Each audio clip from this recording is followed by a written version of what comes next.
Assalamualaikum warahmatullahi wabarakatuh. Nama saya Safa Kamilia Putri dari kelas 12 MIPA 5. Di sini saya akan menjelaskan peranan pemuda dalam pergerakan nasional Indonesia pada tahun 1908 sampai dengan 1928. Peranan pemuda dalam pergerakan nasional Indonesia pada tahun 1908 sampai dengan 1928 merupakan suatu usaha atau tindakan yang dilakukan oleh pemuda dalam organisasi-organisasi gerakan pemuda pada masa pergerakan nasional dengan tujuan untuk memperbaiki dan mensejahterakan kehidupan bangsa Indonesia. Aktivitas yang dilakukan adalah mendidik dan memimpin untuk menciptakan serta membangkitkan kesadaran nasionalisme Indonesia. Kita semua tahu bahwa kemerdekaan bangsa dan negara Indonesia tidak luput dari peran para pemuda. Peran para pemuda dalam perubahan tata negara di Indonesia bermula saat Kongres Pemuda kedua menyepakati Ikrar Sumpah Pemuda pada tanggal 28 Oktober tahun 1928 di Batavia atau Jakarta. Berikut ini adalah isi teks Sumpah Pemuda. Dari isi teks Sumpah Pemuda ini, kita harus belajar betapa besar peranan pemuda pada masa pra-kemerdekaan Indonesia. Setiap kalimat pada teks Sumpah Pemuda dimaknai sebagai gerakan mempersatukan seluruh bangsa Indonesia yang terdiri dari berbagai suku, bahasa, dan agama yang berbeda.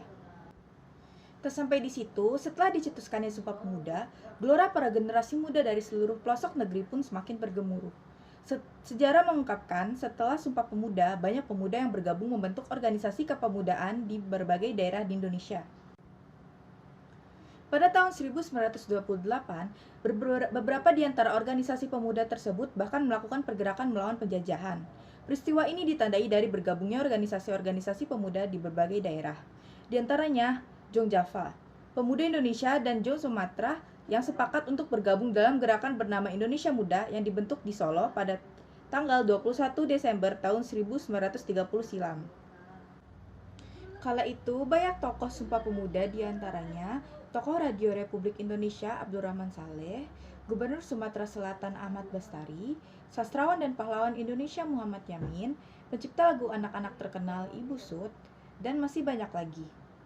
Indonesia Muda sendiri dipimpin oleh berbagai tokoh pemuda seperti Magdalena Sukanto, Nyonya Artina, Nyonya Burdah, Jo Tambunan, dan M. Tumbel. Setelah peristiwa itu, pada periode tahun 1930 sampai dengan 1940, beberapa organisasi baru pun terbentuk. Beberapa di antaranya memilih bergabung atas dasar ideologi, agama, dan daerah yang sama, seperti Persatuan Pemuda Rakyat Indonesia, Jong Islamitenbond, dan Pemuda Muslimin Indonesia. Mereka yang bergabung dalam organisasi mengkhususkan diri di berbagai bidang seperti usaha kreatif, seni, kebudayaan, hingga bidang sosial.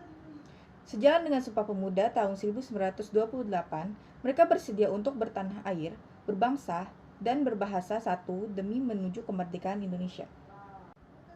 Berbicara soal peran pemuda pada masa pra-kemerdekaan tentu tidak bisa lepas dari sistem politik di Indonesia. Pada saat itu, politik digunakan sebagai cara menguatkan, mempersatukan, dan berjuang melunasi janji-janji kemerdekaan Republik Indonesia.